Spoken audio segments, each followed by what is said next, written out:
missing teeth. It does it happen like broken bones, or it's just more of like that's the extreme point of rugby? I mean, like, if you're seeing it, you know, play like at a high level, or like, you know, we're not really a rugby nation, so you're not gonna see like, I mean, you'll see quality in like the MLR, certain things, but that grassroots level, like New Zealand, South Africa, Australia, you know, the UK, you know, where they play it, they're just really into it and passionate. Yes. Like, they're like, it's just a different level of intensity, you know, and I think that people misconstrue, because like rugby's like a union or a rugby league or whatever you're playing, sevens, like it's really like a chess match, you know, with strength. Yeah, and it's just different pieces. You got forwards, you got backs, you know, you got field position. Everybody's playing. This guy's a penalty, so it's a lot of moving parts, and it looks chaotic, but it's still an order to that chaos. So it's a really different game, and you can see how beautiful, like, pass when everything is on point, or when people are getting. So it can transform into so many different things, all in them, and it's continuous. You know, like life, it doesn't stop. You get ran over something, you okay, they're still playing. Yeah. So how long is like, they play by quarters? Yeah, it's two halves. So it's two 40-minute halves. Or if you're playing sevens, it's two 7-minute halves. You know, playing tens, it's, you know, 10 rugby league, same two 40-minute halves. So there's no timeout, like you substitute as you go.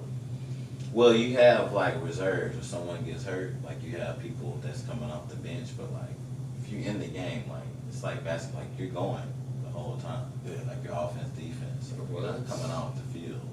Like you got to be fit, especially like the bigger dudes that have workloads. Like you got to be exceptionally fit, because you run around 80 minutes tackling and like you're basically wrestling and running around. Like the hardest things to do. You know, so. They'll run like equivalent like 7 miles in a game, so like they have a really big work rate. So wow, yeah, 40 minutes a half is crazy. Nah, yeah, it is crazy. You gotta have endurance, huh? Yeah, you gotta have a cardio, and then it's like repeat, because like you're still tackling people and being physical and running, and you know it's a lot going on. So you gotta be. Then you're thinking, talking, communicating. You gotta talk to other people. So you can't be winded, because you can't get out information. Yeah. You know, so it's just the challenges are in a lot of different areas, like physical, mental, you know, all of that, you know. Now, we talked about the strategy and the strength of it. Is there any form of, other than getting hurt, is there any form of vulnerability within rugby? Like mentally, spiritually, emotionally? Or is just all on gangster shit at all times?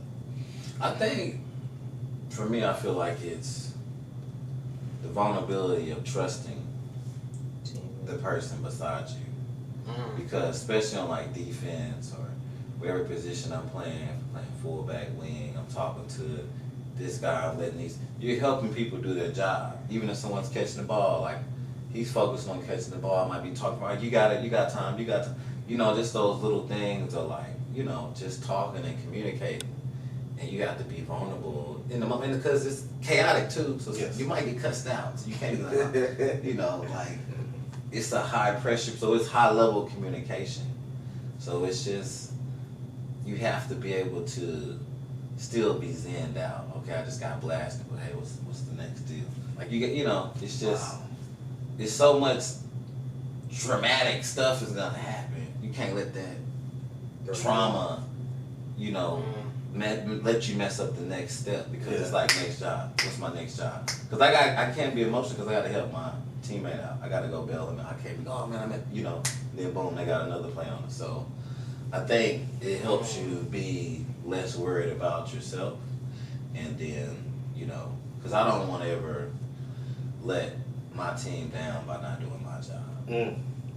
You know, so you always want to be trying to help the man beside you, you know, do his job better. You know, and your job is to help him. So I think in that aspect, it's like a brotherhood, and like when you start suffering with people, and like you know you see attitudes and stuff flare, but you're able to come together and y'all still overcome stuff.